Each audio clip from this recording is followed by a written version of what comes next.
Welcome to YT Preacher. I'm Jman. I'll be your YouTube preacher. Today is Easter Sunday. How does the story end? He is risen. That's how the story ends. So what happens is Mary and some other women went to the grave. They had quickly wrapped the body on Friday night, and they hadn't really put anything on it to prevent the stinky smell of decay. And when they got to the grave, it was empty. The Roman guards weren't there. It was open, and the clothes were folded, and there was an angel. And the angel said, "He's not here. He's gone."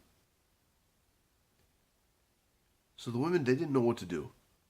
They start kind of wandering around the tomb, the garden of the graveyard area of where the body was laid, and one of the women sees a man. She thinks he's the gardener, and she starts talking to him. She realizes that it's Jesus.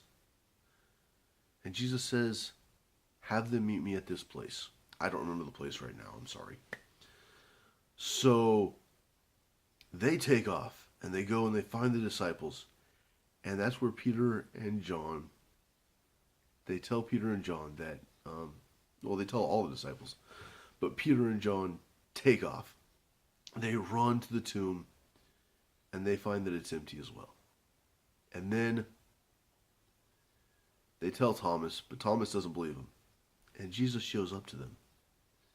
And Thomas still isn't there, so Thomas doesn't know about it. He says, "Until I can touch those spots and see, I won't believe." Which is where we get doubting Thomas from. And Thomas did get to touch and see, and he does believe. And that's when everything changed. The world was right again for the disciples because their leader was back. But he says, "I'm not here to stay. I'm here to give you courage so that you can go and bring the story of my death, my burial, and my resurrection to the whole world." Easter Sunday. That's why we say he is risen. Because he is. Jesus Christ rose from the dead to be the Christ, the Son of God. And now that he has taken the sin away from humans, he has made it so that we can live with him. Isn't that awesome? Thank you for watching. If you have any questions, comments, prayer requests, or notes, put those in the comment section down below. I'm going to say it one more time because I think it's just an awesome thing to say, especially on Easter Sunday. Great reminder. He is risen. Thank you, and may God bless you.